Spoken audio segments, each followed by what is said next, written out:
It's really great to see so many people here. I did a similar workshop about 3 years ago, I think, and I think we had 6 people in the room, so this is really fantastic. So thank you all for coming. So I'm Peter Meach. I'm a family physician and the medical director of the South Bronx Health Center, which is part of Montefiore Hospital in the Bronx. And I'm Robin Scott. I'm a pediatrician. I work at the same health center as Peter. Good afternoon. I'm Christine Reed-Smoot. I am the Director of Administrative Operations for the same practice. And we want to see who's in the audience? Yeah. We wanted to get a sense of who's in the room. Just by show of hands, who here is primarily administrative? Okay. And what about clinical? Just anything else. Anything else? Anything else? That qualifies too? Okay. Great. Great. And then another question we're interested in is, by a show of hands, who feels like they have a pretty vigorous quality improvement program at their current facility? Who feels like it's either non-existent or could use a lot of work? And what about anything else? Okay, great. I think one of the things we wanted to highlight was, well, Christine, do you want to say a few? Being the administrator in the group, what we wanted to highlight is that it's really a group effort. Working together with the clinical team, we work hand in hand on all improvement measures. We really feel like it's important for us as the administrative component to be very supportive and to approve measures within the practice to make it as efficient for our patients, but also to make it efficient for our clinical team. So we really work collectively together on all of our projects. And I think many of the things that we've worked on, we just couldn't have done if we didn't have the administrators as 50% of the team.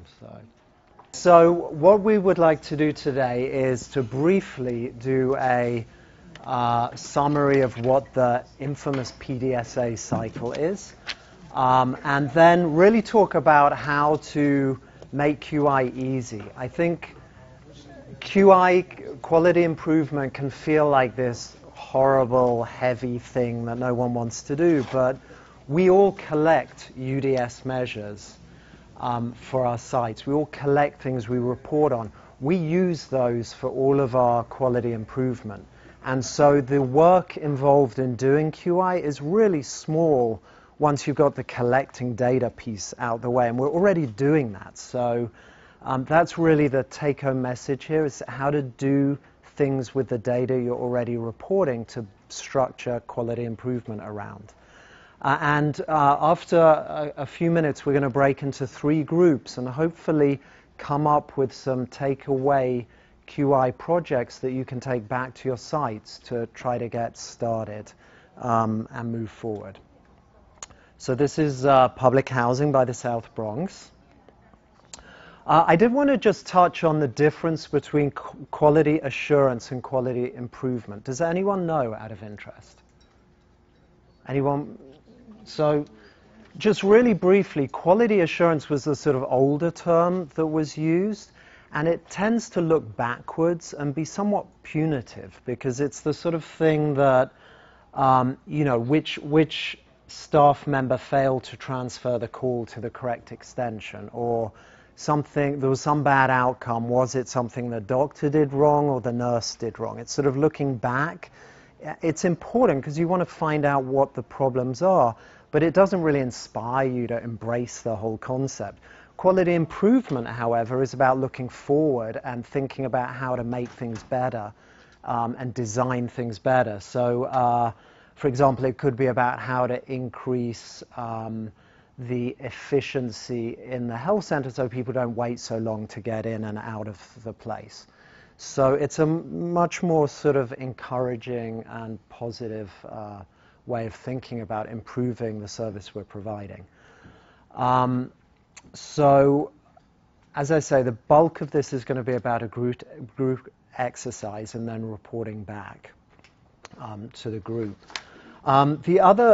There are lots of different types of measurement that are used in quality improvement. And broadly, they're in these 3 areas. They can be structural, they can be process, or they can be outcome. And the sort of thing that is structural is your capacity to do things. If you only have 2 exam rooms, there's a limit to how many patients you can see because of the physicality of the plants. So that's a structural barrier to improving quality of care. So that would be a limiting factor. A process is more about things like how many children get immunizations. It's not an outcome exactly, but we know the more kids are immunized, that probably translates to better outcomes. And then outcome is really what matters most. It's how sick our patients or how healthy our patients are. How many times our asthmatics end up in the ER, stuff like that. And then this is the PDSA cycle. And it stands for plan, do, study, and act. And notice it's a circle, because it's not like you do one round and then you're done. It keeps going. You just keep going round. And one of our most successful QI projects at our site has been around HIV and treatment. And we've been doing the same measurement now for 8 years. And each year we do a different intervention to improve the same measurement. And each year we've got a little better. So you really need to think of whatever you're doing as an ongoing circle. And to explain this a little better, so the plan bit is really brainstorming, thinking about your site. And for a moment, just think now about your site and think about what do you think the problems are, the areas that could do with improvement are. Then you might think of who would be the best people in the site to bring onto your team to address that. And then you want to think about how to measure it. Now, we deliberately want to do stuff that we're already reporting, so we're kind of doing it a little backwards, looking at what we're reporting and then seeing if any of those reportables are things that we could improve on. But once you've decided that, you're then going to measure it. Well, we already do that because we're reporting these UDS measures. And then you decide if it's a problem. So if you've got 100% of your people getting pap smears on time, then that's not good for a QI project. But if it's 10%, it would be. So then you decide if it's a problem. And then comes the fun part, which is figuring out how could you improve it. And then you come up with your plan about how to improve it, and you do the intervention, you remeasure it, then again you decide if it's a problem, and so on. And so it keeps going. And that's pretty well it. The last piece of information I want to convey is a key to what's made things work at our site, I think, is the organization of how we report on the projects we're doing. So we have a meeting, we have administrative support, so we have time to have this meeting, and we have minutes from the meeting. And everybody has to be really clear about, one, who is on the team addressing, for example, pap smears. Name the team. Who are the people? Then define the problem. Be really clear about what the problem is. Be really clear about what the measurement is. And then be really clear about what the intervention is. So you should be able to have, I like to think of our minutes as if I was to give anyone in the room a copy of our last minutes from our last meeting, it would make sense. You would look at it and see, oh, that's the team, that's the problem, that's how they're measuring it, and that's what they're doing to make the measurement better. So it should be really clear, and because I think when we get into meetings, you can talk about pap smears and all the problem, and it's very hard to be as clear as that, but minutes kind of anchor it for us. So I think that's a good tool to do it. Okay, did I miss anything before we? No, I don't think so. Okay, so now we're going to try to break up into 3 groups, and it's going to be logistically a little challenging. Monthly QA meetings, and that includes everyone from the administrative side, the TQM, our new TQM person, We also have clinical representation, a very robust agenda, so we have that, and then that data actually translates to the clinical meetings that we have, and vice versa, so we try to put that into place. Great. And I've identified some policies where we were lacking, and then a clear policy process. I think where we're not strong yet is really being able to, once we get the reporting all together, identify the areas that we most want to affect, and then putting in a process, a way to do that, because our resources are limited. Okay. So when you talk about establishing a team, who gets put on the team is where the problems come up. So is your team fully interdisciplinary at this point? The QIQA team? I would say probably not. Like, we don't have, we have our NPs on the team. From a clinical perspective, we have a PA represented, but that's pretty much it. And then we have the administrative and TQM folks. Okay. Okay, It's great. basically the same thing, but our model is from the UDS report Okay. since 2007. So we have someone that represents every single department, even from maintenance. Great. So everybody is involved, and we also have our core values that we do as a team approach. And the reporting and everything is always on time. We're always connected and communicating with each other. So that's what we do at the Fulton Hospital. I'm glad you mentioned it, that it's so integrated, because what we find is that it takes every department Everybody. to make improvement. It starts from the time the patient enters your door until the time they're discharging again. So having everyone involved in the project makes sure that everyone buys into making the changes. Okay. Does anyone else want to? Well, I'm from Zufall Health Center in Dover, and I'm the CEO, so I'm not the clinician. Okay. And hopefully I'm going to represent ourselves accurately. But I think that while we have an overall quality management program, I don't think you can improve everything in every area at all the time. So we have taken selective improvement projects and worked on those with specific teams, smaller groups, to really focus on areas that either where we saw a particular problem in our community Okay. or had a particular opportunity. So we were very involved and still are in the PSPC, the Patient Safety and Pharmacy Collaborative. Okay. And we've been doing that for several years with a team of folks spearheaded by our chief medical officer, and added staff, added various policies and procedures, and now we're at the point where we wound up just recently hiring a full-time clinical pharmacist. So we've been able to, do the whole PDSA thing, but in some selected areas, and we're starting on the obesity collaborative now.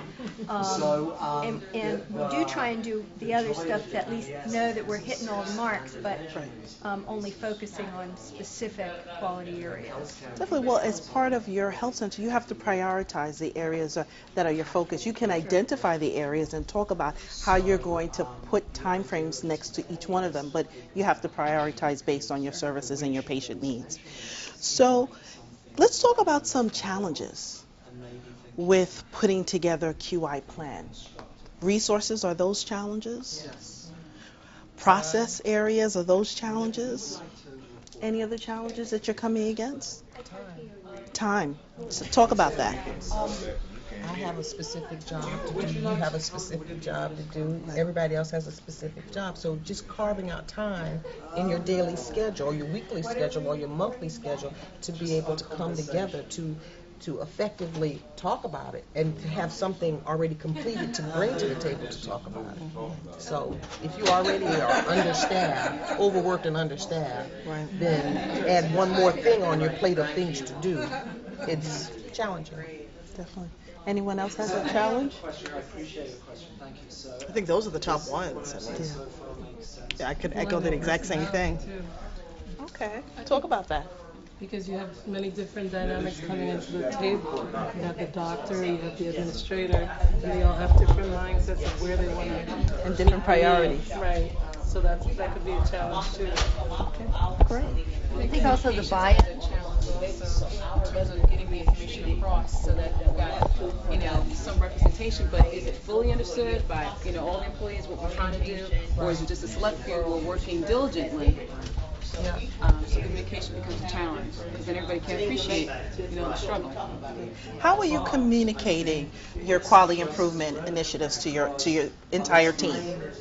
How is that being communicated? Is there a forum? Is there a discussion? How are you doing that? Well, we have morning meetings every morning. We have what we call clinical meetings, and everybody who's at that QI meeting who represent each department is there also. And also we bring in a patient.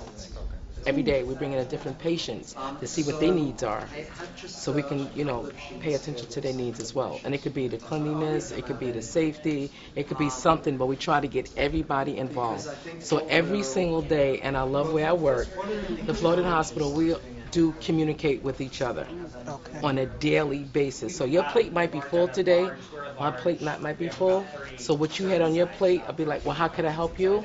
And I'll get that part. So this way, next month's meeting, your part is done. And that's exactly how the Florida Hospital works. Do other locations have effective communication strategies as well? Well, it's a similar thing. It's probably not as often, but the same thing where we make sure that the minutes are done in a timely fashion. So for our team, our 5 clinics, everybody knows what's going on, even if they couldn't actually be there. So the minutes are distributed to everyone for every meeting, and then the action items that were touched upon in the QI/QA meeting are automatically included as agenda items on the clinical and the health leadership meetings. So there's a consistent flow, and then that really wraps up into the board, the overall governance board's minutes. Okay. So it's all consistent. The less healthier your patients, the worse your outcomes are going to be. Behavior. So these are our UDS measures that all of our. So again, when you're dealing with the poorer of the poorest, your outcomes are not going to be good based on the behavior, the lifestyle. Definitely. You can't assure quality at all. No. You can try to improve it. You can improve it, right. You can't assure it because of those factors. Right. But the interesting thing is you can improve on your baseline. So, you may not, because of the reasons you so clearly described, you may not be able to match another site with a different population, but you could improve on what you did last year, by doing things so incrementally to improve on whatever you did last year. That's valuable, and that translates to better health for your clients, for your patients. One of the problems is working with staff, because very often staff feel like it's an exercise to show where they failed. And so the idea of presenting the message that it really is about improvement, and the exercise is one to help you study a situation and define what the problems are, create a plan to correct it, but very often staff see it as a way of showing the management that they're falling short in terms of what they're supposed to do. And I think that's especially true with that old model of quality assurance, where there's a problem, you go back and see who's responsible. That shouldn't be what this is about. This is about, bringing people together and improving. Some of the best ideas we've had at our site came back in the day when we had paper charts. We had a file clerk, and he always came up with these amazingly smart ideas, because having everyone from a different perspective shared is really good. So we did want to try to plan at least one quality improvement idea, one concept, and try to collectively describe it. This is a bigger group than we imagined, so but let's try. Does anyone have something at their site that falls perhaps under the UDS measures? And I'll just go through them. Keep it down over there. So the first couple are prenatal measures. So it's about trimester of entry into prenatal care. Then low birth weight babies. Then the adult measures are around cervical screening, so Pap tests. Are women getting Pap tests on time?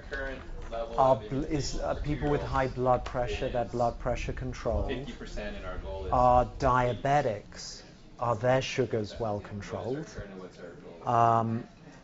BMI is, the body mass index. Could you do better with helping people with their weight? Tobacco, are people smoking? And then in pediatrics, there's asthma treatment, immunizations, and weight assessment.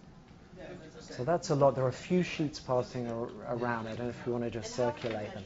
But do any of those things jump out to people as problems where they work? Yes. It jumps out, but what we did in Boston, we came up with this survey we do every year called FIST. And each housing development is represented by someone on this advisory board. And we, on a yearly basis, we go out between June and August, and we do survey the whole entire development. And we take that data and bring it back to Committee for Health Promotion and submit it to BU, and they process it. And in October, November, we get all that data, and we give it back to all the public housing development, and we will find out what the needs are. Obesity, diabetes, whatever. We would know what kind of project we need to bring to that development. Like last year, we did the diabetes workshop. We did a walking group for obesity. And what we do with that data, we can pretty much keep up with what that development needs. Right. Because each development have different needs. So this is great, because what you've just described there is the brainstorming bit, but you took it a bit further where you actually did a sort of needs assessment, and it sounds like diabetes and obesity came out as two of the big problems in your community. And I imagine that's probably reflected in many of the places we operate. So that's perfect. So we have a couple of measures here around diabetes and obesity. So we could pick one of those. Should we pick diabetes? Okay, so that's something we're all reporting on. So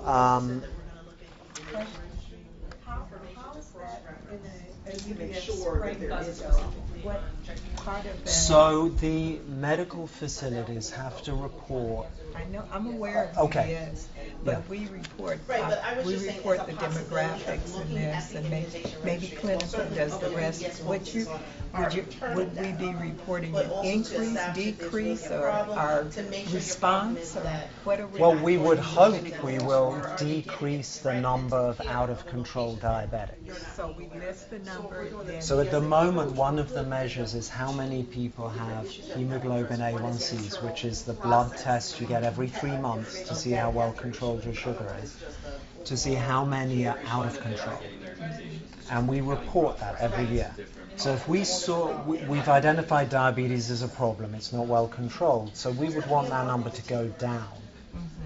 So we're already getting around that cycle. We've sort of decided the problem is poorly controlled diabetes. That would be the problem statement.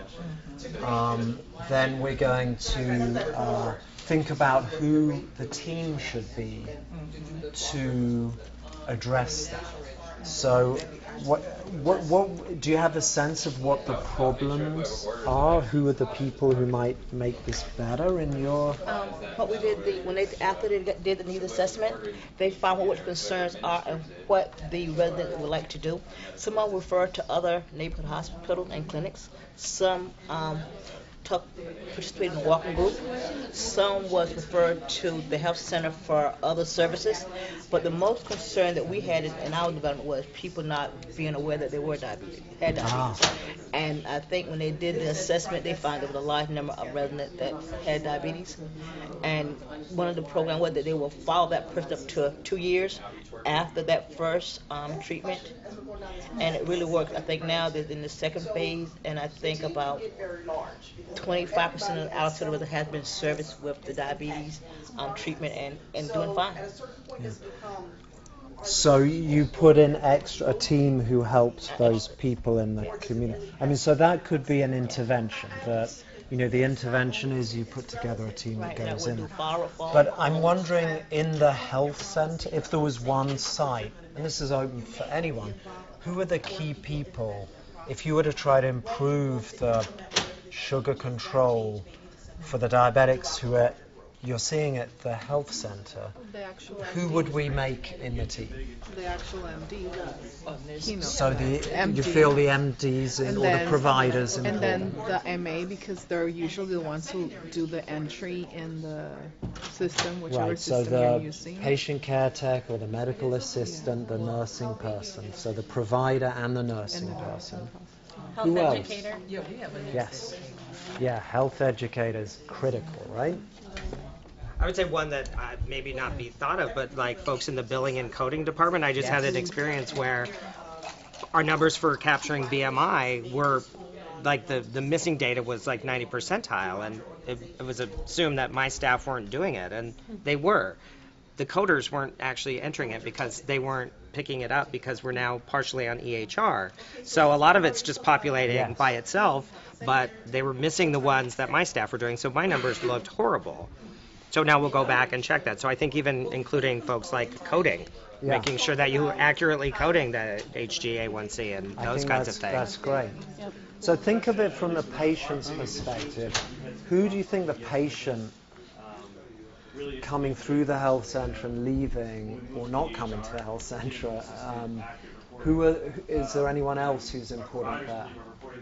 I would say community health worker or case managers, yes, because they're the one who really, follow up house to house, doing house to house call, to the patients. Yes, reminded them if there is a class to come in, and then reminding them about their medications, about nutrition, about diet and everything. Does everyone work with case managers? Or? I wish we did as much. Even transportation, because getting back and forth is a factor. So, not people come in. Yes. So I wonder who in the health center manages that. I can think of who it is in ours. For us, our medical case manager then gets in touch with the person in transportation. Yeah, I think that's a really good point. I know we said the dietitian, the nutritionist, somebody who demonstrates the food. Right, either the health educator or the nutritionist or both or some combination. Yeah, very important. We also have patients on our quality team. I love that. That's a really important, It helps. Yeah. Makes a lot of sense. What we think works. Can you think of an example of something that a patient brought to the table that you hadn't thought of? A lot of people were leaving without having their A1C levels checked, and the patient said it's because it's so confusing, I don't know how to get out of your clinic. Why don't you put footprints and show us how to get to the lab and how to get out? So we did that, and it changed. That's a fantastic so that was example. Nice. Yeah, that's great.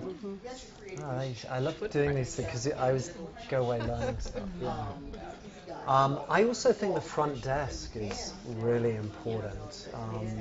I don't know if people would agree, but that's often the first point of contact when you arrive. And for example, if you are diabetic and you ran out of insulin 2 days ago and you go and ask for an appointment and they say we haven't got anything and send you away, that's not helpful.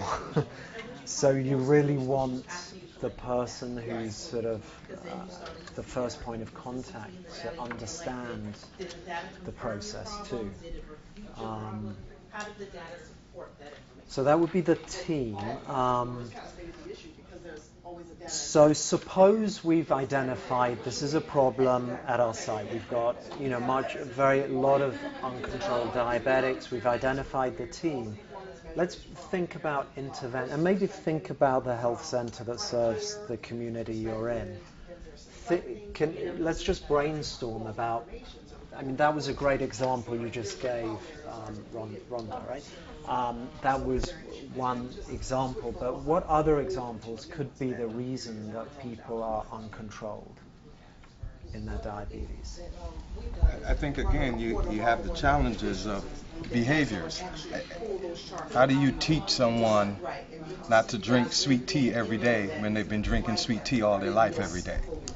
How do you, a lot of it, nutrition, you need a nutritionist. Some centers don't have nutritionists. Teaching people how to live differently. And that's a big challenge. You get somebody coming in 50 years old and they're cooking collard greens and putting bacon in it, so they're now making a healthy food unhealthy. How do you got to teach them how to cook differently now. So we face a lot of challenges because of behaviors and lifestyle. Say you don't have a nutritionist. I'm sorry? Assume you do not have a nutritionist. What would be another thing you might, what do you think would be an effective intervention in that case? Well, I take it the physician would have to do the health education.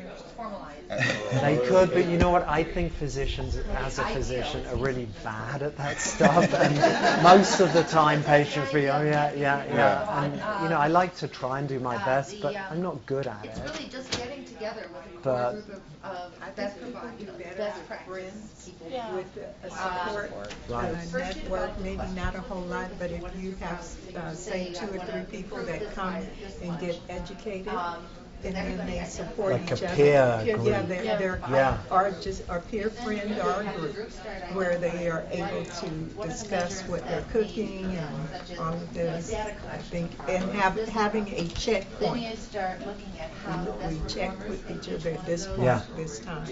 Yeah, we've had a lot of. I have one patient who was absolutely out of control, and and over a long time she got better and better and better, and now she's really well controlled. And I haven't yet, but I really want her to become a sort of peer leader to show other patients that if I did it, you can do it. And so maybe even if you don't have a nutritionist, you could identify a peer leader within the group of patients who could take on that role in some way. Because a peer leader is sometimes it's still a little formal, but if you have someone who's gone through, who's willing to be a friend to someone else, and kind of right. So I think this is a great idea, but what would the intervention you'd do? I'm just trying to think, how would you enable that to happen? They're going to look at a healthy menus. For instance, getting together, looking at menus, looking at what they're taking and what they're willing to take and share it. And then also being a checkpoint as far as appointment times, looking at when do you have an appointment or what have you. So look after each other. Looking at do you think I think you'd said your HIV group together. I'm wondering if in diabetes, if you happen to say Wednesdays, you're going to concentrate most of the diabetic appointments. That happens at there's the waiting room thing that happens, and maybe that's a way people could connect with people who have diabetes. You could consider that an intervention. That you think the problem is that patients aren't really changing these behaviors they've had for decades, and you don't have a nutritionist. The physician's not good at doing this, and patients don't really listen to physicians about that. The whole health center is intelligent. You can find somebody who knows something, who's able to research, and even if you offer healthy snacks at that time, along with it. Right, you could build on it. But the intervention could be as simple as saying, okay, we're going to put all the diabetic appointments on Wednesday, and we're just going to build a sense of community for the patients so that they can end up supporting each other. So that could be one intervention. And then next year when you measure your UDS measures, maybe you'll see it's improved a bit. So there you go. That's one. That's a QI project right there described. You've got your problem, you've got your team, you've got your measurement because we're doing it anyway. You've just described the intervention. And the next measurement is going to be the next year's UDS, and we'll see. So there you go. That's fantastic. I'm just coming in. I wasn't sure if anyone had spoken about those people who are seniors and whether it's cultural or spiritual. They feel that I'm at the end of my road anyway. So if I want to go, I'm going to go. I might get hit by a bus. mental health can happen, and especially in the senior population that I work a lot with. Having that sort of a mindset. I don't know if that's been discussed already or. No, it wasn't discussed already. Does anyone have an idea of something you could? I think that's a real challenge because we can all see that perspective, right? It's like, well, and some people feel it's God, in the Latino community, there's a saying, it's God's will. It's God's will that I have this, it's God's will that I die from this. So, where are you from? To measure myself, Yeah. to take the shots or what have you. One of the things that we did to address that was focusing on what is one thing you want to accomplish in the next 3 months or 6 months, so make it a little bit shorter than controlling diabetes. So some people would say, I want to go to a graduation or a wedding or something that was important. So what can we do to change something to get you to that wedding? So that's the one area that we've done. So in a way, that could be an intervention that you're either the MA or the nurse checking in or the provider could make that a standardized approach to pay, to come up with a shared goal that gets buy-in from the patient. So in a way, that could be an intervention. So are you tracking that approach? Or, I know there's that measure. I'm from housing too, so I don't remember the name, the acronym of that. But I know there's that measure that you track and report on. But would you actually track and report on the process? So are all the providers asking that question? Do you tie it back? Yes, certainly it's no good designing an intervention like, for example, we're going to have all the diabetic patients come on Wednesday and then it never really happens, and then the next year you get the report and it's the same, because you can't say it's a failed intervention. So you do have to, along the way, check that the thing you said you were going to do is happening. And just say, how do you do that in a way that's very concrete and manageable for a smaller group of people to do? You talk about the let's be specific. Specifically with this particular. Go back, but I think the problem you have got here has always come back to the number of patients you serve. The number of patients. Number of patients being served. Vaccinated. Right. Number of patients. Correct. And that is the metrics. Yes. That's what I believe. That's what you're going to be measuring. That's what you want to increase, the number of patients being served. Yes. Within a period of time, you Correct. could add that as well. And then what you're really looking at is everything that you have to do in order to achieve that. Right, so that's what we're talking about here. We're looking at one piece of what you have to do to increase that over time. Yeah. But what you're going to measure how successful you are in doing all those things. That these surveys will give you very valuable information. Correct. Of why, but it will answer how many, which is your problem. It's the problem you want to focus. Right, but do you understand where I'm coming from with regards to how this is a smaller piece of that larger question? Yeah, of course. And then at the end of this, after you've done all these little tiny interventions, you will have your metric. Because you'll have last year's immunization rate. PDSA. Exactly what we asked. PDSA. Pardon me? What exactly we asked. We had a couple of theories. Someone remind us what they were. One was fear. The fear. Transportation. Right. So the problem is a drop in immunizations from year 1 to year 2. And the theory is that there's some factor that we do not know that has caused this particular drop. So the survey is to assess from the parents what some of those factors might be. Again, it's all a theory. We don't know this for sure. So some people have talked about fear of immunizations in general as being a reason why their kid didn't get particular vaccines. Someone else had mentioned Transportation is not a requirement. Economic? Sure, we could put that in there. Availability of services. Working hours or working extended hours. So we'll do a few. An article come out about autism because that's right. The fear of autism. And that control. So that has to be part of the survey. Right. Yeah. Right. And then there was something else about, right, it's not a requirement for the schools to get this particular vaccine. So again, you come up with a tool that has 5 or 6 of your leading theories on this, and then you can have other, and people can fill that out. And what we're going to do with that is we developed this survey. We decided that who we're going to give it to is the parents of kids under the age of 2 who are not up to date with their vaccines, because the ones who are up to date obviously don't have these factors. And we decided that we were going to do this for a 2-week period of time. We were collecting these surveys. Then we were going to tally that information, see what the people told us, and then based on that we'll start another PDSA cycle based on what we found. This is a very good question, because this is where we start talking about team. So who's on the team of people that are going to be involved in this particular cycle? Who do you want to be involved?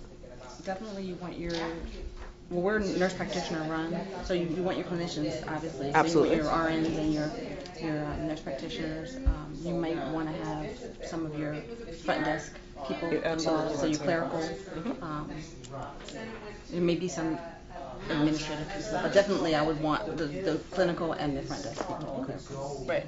And then specifically you're going to decide what the role for each one of them is going to be. So the nurse, practitioners, the actual clinicians, the front desk staff, and somebody administrative who will be involved in this team. You know, and then within that become like smaller tasks, like how do we get to this? You know, who creates the survey? What's included on a survey? Who gives out the survey? Who tallies those results? That sort of thing. So there's little tasks within each of those. And then at the end of it, you come back together as a group and you see what you came up with, and you come up with another cycle based on that. But that's something.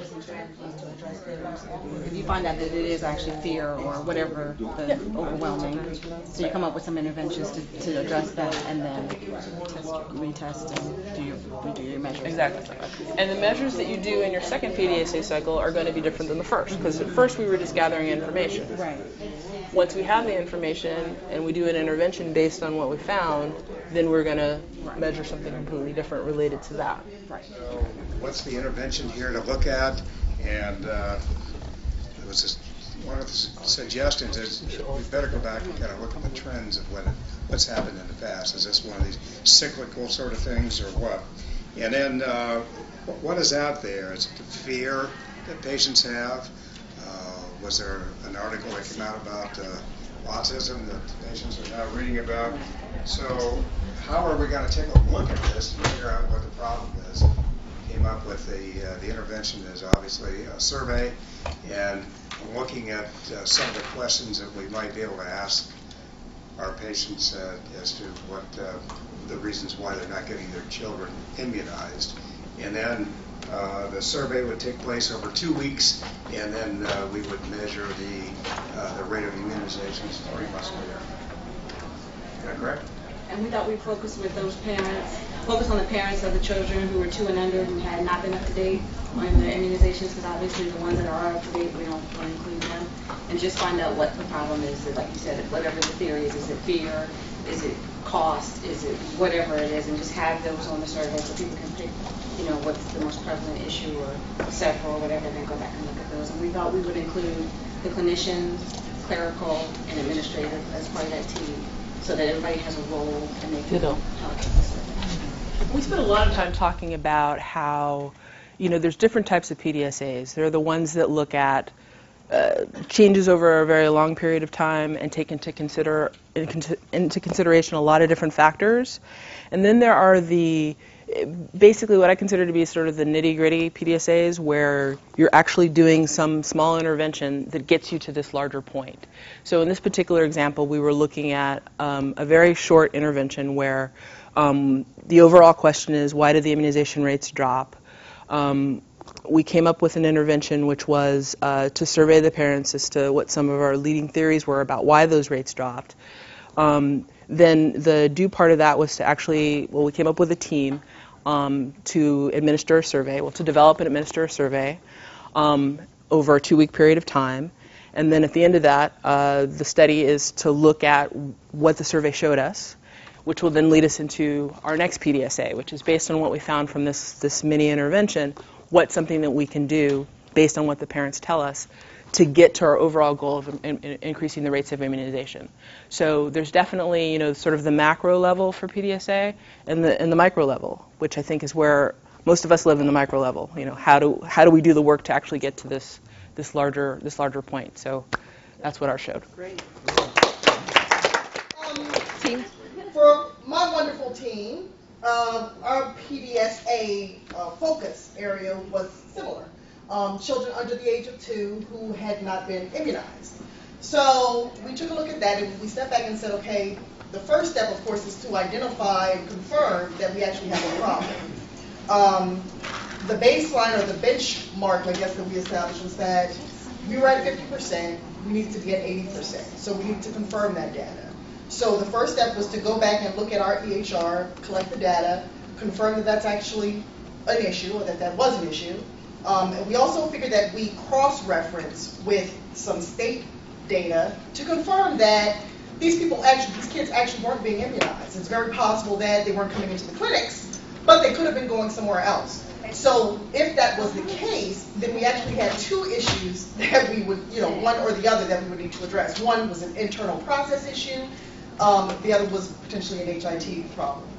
So once we confirmed that, we would convene our team, and team, please let me know if I miss anything, but we wanted to bring in the HIT person, whoever does the vaccine orders, a clinician, the front desk staff, the social worker, as well as an outreach person.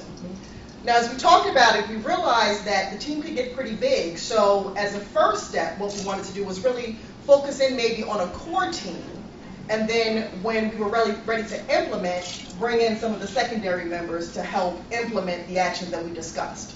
So we figured we started there just so we could kind of bite off what we could chew at the very beginning. So once we had the core team assembled, then we moved to the interventions. And one of those, of course, would be the data collection, which is the natural starting point based on what we talked about. Then also some benchmarking, process review, identify if there were any missed opportunities with processes internally, survey, sound familiar there, to patient surveys, to parent surveys. We talked about, it could be very possible that there was an opportunity that we were missing, maybe there was some education that was lacking, some awareness of what we could provide in terms of services, so getting that patient survey would get us the information that we need. And then we need to tweak the processes wherever might be needed to correct any sort of data that was within the system that we could have been missing. And in terms of improvement with the timeline, we kind of had a little bit of discussion there about how long it would take before we needed to come back and take a look at if our interventions were actually working. So it's anywhere from a week to a month, but what we did agree upon was that it should be an ongoing management process, and we could actually look at it on from a quarterly perspective, but then on an ongoing basis, we just have to make sure that this was operationalized and that it was at a sustained level of management just on an ongoing basis. Did I miss anything? All right, very well. Good job. Decided, well, we talked about a lot of the same challenges that the other groups talked about, especially, the micro versus macro PDSA, but also just the challenges of standardizing some type of method depending on the different type of site, so a mobile clinic or housing clinic or something like that. So we talked a lot about the challenges, but we selected diabetes, in particular the problem statement being poorly controlled diabetes. And team, please help me. We decided that a medical provider as part of the team, medical assistant, health educator, someone from billing and coding. We had one of our members talk about that this was a recent discovery that the data entry or that the issue came down to the billing and coding person, a case manager, and a patient, and somebody at the front desk. So that would be our team. Right? Did I miss anything? Okay. The intervention Well, we had a few because we had a conversation about the challenges with this particular population. But the first one was about the fact that a lot of our populations seem to be inspired and motivated by friends or other people who have had the same issues and who maybe have overcome them. And so we talked about a peer level intervention. And specifically, we thought having group visits for this patient population that would create a sense of community and support. So that was definitely one. And then one gentleman brought up a challenge with a subpopulation of those who, especially those who are old. Oh wait, was it? Someone mentioned those that don't have incentive to change. They're older, or for whatever reason they're just it's God's will. I want to do what I want, type of thing. And so one of our other members mentioned that they recently had an intervention where they decided to focus on short-term goals. So talking with one of those people about possibly setting a short-term goal, so they want to go to a wedding next month, or what have you. And in order to do that, you need to make sure you're healthy, and in order to be healthy, you need to do this. So that's another intervention for a subpopulation. And then another possibility is a doctor working with a provider on an intervention. And it's something that we did at our clinic, and that is we had a health educator that was stationed in the clinic who could be the warm handoff. So let's say the provider knew about a program that was there at the clinic, this intervention, and he could promote that service, because in our population, the doctor is God, and so whatever the doctor says, they will do. And so the doctor, if they promoted it and they said, you should go to this, let me hand it off to the health educator who can tell you about the program, they're more likely to go. So that was another intervention that we got for this group. Is that it? Is that? Yeah. That was it.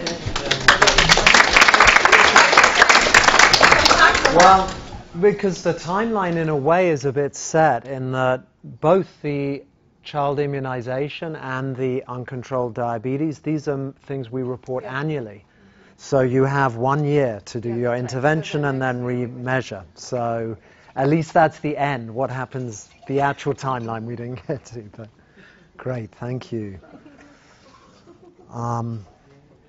So yeah, I just want to emphasize the measurement part for all of those projects is stuff you're already, the health center part is already reporting these numbers. So those are numbers that are just being collected anyway, and so why not use them for these sort of projects?